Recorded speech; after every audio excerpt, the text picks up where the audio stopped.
Okay, let's unpack this. Imagine a book that's, well, not just history, but more like a personal blueprint for living with integrity. Today we're doing a deep dive into exactly that. The Story of My Experiments with Truth by Mahatma Gandhi. Now, you might think you know Gandhi, from the history books, but this isn't just some dry lesson. It's his direct, incredibly human guide to finding purpose. And it really shows a side of him you've probably never seen before. It feels like he's sort of inviting you along on his own journey. Yeah, and what's really remarkable about this book, right, is that it's far from your typical biography. It's Gandhi's autobiography. It was originally written in Gujarati, his native language, and published in parts in his weekly journal, Navajivan, starting back in 1927. But he deliberately frames it not as just a life story, like chronologically, but as a spiritual journey, a moral one. It's all about his ongoing experiments with these core ideas: truth, nonviolence, ahimsa, simplicity, self-discipline. And he's incredibly candid. I mean, really honest. Even about his own failures, his moral struggles. He's basically trying to light up a path of self-purification for anyone who wants to try it.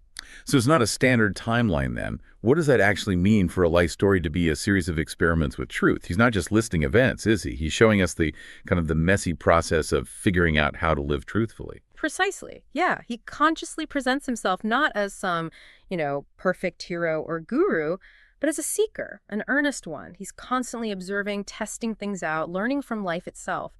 And that approach transforms the book into this powerful, almost living guide.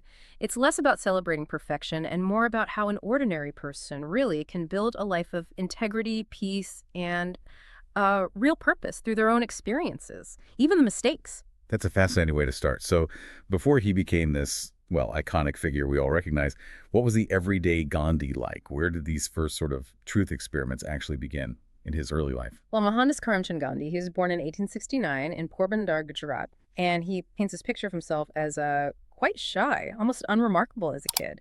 But he was deeply shaped by his mother, who was very religious, and also the Jain values that were really strong in his family, especially non-harm. But the surprising part, really, are the stories he tells from his youth.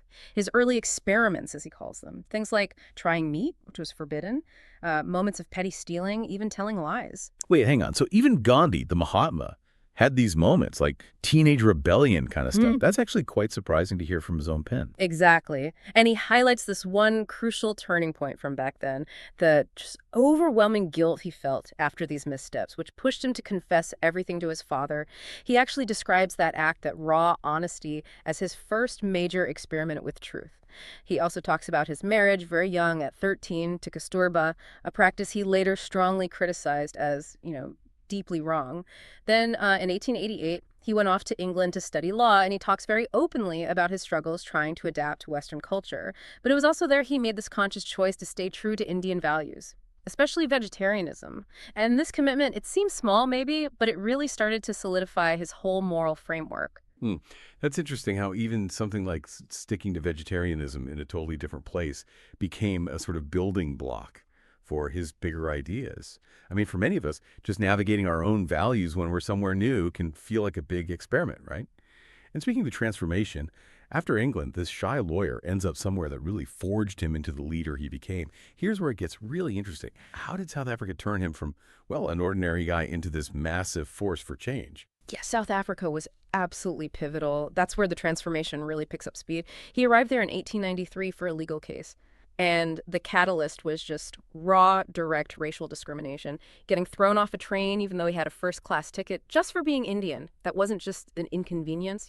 It was this profound injustice right in his face, and he just refused to accept it quietly. And that refusal, that spark, led to the birth of Satyagraha. It means, roughly, truth force. It was his revolutionary idea of nonviolent resistance, using the power of truth, of love, not violence or aggression. And in South Africa, he didn't just talk about it. He built communities. Phoenix Settlement, Tolstoy Farm, these were based on really radical ideas for the time. Self-reliant simplicity, living together communally. He fought tirelessly against unjust laws targeting Indians, using and refining these nonviolent methods. Those experiences in South Africa, often brutal, challenging they were, as he says himself, his real training ground. For spiritual leadership, for political action, everything. Wow. So after forging this truth force in South Africa's crucible, How did he take those really hard-won lessons back to India? How did he apply them to that incredibly complex struggle for freedom that was just starting to bubble up? Well, when he got back to India in 1915, he didn't just, jump onto the national stage immediately. Instead, he spent a lot of time, over a year actually, traveling all across the country, often in third-class train carriages. He wanted to genuinely understand the real lives, the struggles of ordinary people firsthand. Only after that did he start initiating these key movements. You have the Champaran Satyagraha, for instance, fighting for the rights of indigo farmers who were being exploited, and the Kheda Satyagraha supporting peasants who were crushed by taxes during a famine. But what's really crucial to grasp is his deep, almost unshakable belief in self-purification. He felt it was essential, a prerequisite for any effective leadership and for national freedom itself.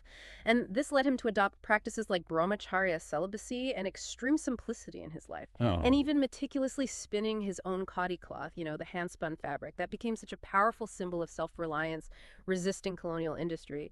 For him, political freedom without inner moral freedom, it was basically meaningless. that idea, moral freedom before political freedom, it's really profound and challenging, even now. It makes you wonder how that filtered down into like every part of his life. So, okay, beyond the history, the movements, Yeah. what were the core experiments, the principles that really guided his whole life? Yeah. The ones he shares in the book. So what does this all mean for us looking back? Right. He sort of boils down his life's work into 7 major themes, or experiments, you could say. Each one is a different facet of his search for truth. First, and absolutely central, is truth, satya, itself. And this wasn't just, telling the truth. For Gandhi, truth was the absolute pillar of everything. So fundamental, he actually equated it with God. And what's really insightful is how he applied this not just to big political things, but to tiny daily decisions, what he ate, how he sorted out a disagreement. He was constantly pushing what truth meant in everyday life. Second is nonviolence. Ahimsa. And again, this went way beyond just not hurting people physically. It was a whole philosophy, mental nonviolence, spiritual nonviolence, Yeah. rooted in love, in compassion. These sound incredibly demanding, though. Did he ever talk about his own struggles with them? Like moments of doubt, or how hard it actually was to maintain something like brahmacharya or fearlessness when facing, well, everything he faced? Oh, absolutely. And that's really part of the book's power, its honesty. He's brutally frank about the internal battles. Take brahmacharya, celibacy, the third theme. He saw it as vital for moral clarity, for spiritual strength, freeing him from attachments, but he openly discusses the immense personal challenge it was, especially within his marriage. It wasn't easy. Which connects to the next one, simplicity and self-control. He practiced radical minimalism, very few possessions. He observed frequent fasts, followed strict discipline in everything diet, daily routine, the works. Then there's religious tolerance. He didn't just stick to Hinduism. He deeply studied Christianity, Islam. He truly believed all religions teach fundamental truths, love, and he actively looked for common ground, even when that wasn't popular. Fifth is service and sacrifice. His conviction was that the best way to really find yourself is to lose yourself in serving others, selflessly. And finally, fearlessness. He argued that if you truly commit to truth and nonviolence, you actually have no reason to fear anything, not even death. It's about tapping into a deep inner strength. Wow. It's amazing how these ideas are both universal, things we can all relate to, but also incredibly challenging, aren't they, even today?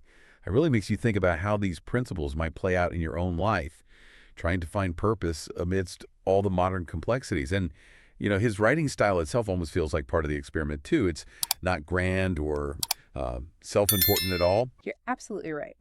The writing is strikingly humble, honest, very simple, direct language.